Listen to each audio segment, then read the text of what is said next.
How to add Lorem Ipsum in Figma. In today's video, I'll show you how to add Lorem Ipsum text in Figma to mock up your designs quickly. Let's get started.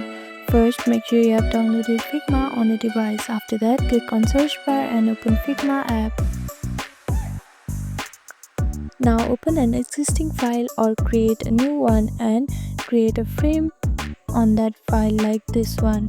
Then select the text tool from the toolbar, or you can also simply press T on your keyboard. Click and drag to create a text box on your canvas. You can now type or paste Lorem Ipsum text directly into the box. Just search for Lorem Ipsum online and copy a few lines to get started.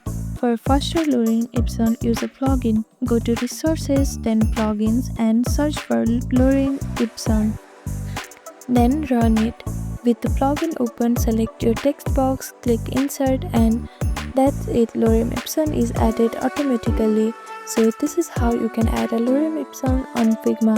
Thank you for watching this video. Please do not forget to like, share, and subscribe to our channel, and comment down below if you have any other queries. Thank you.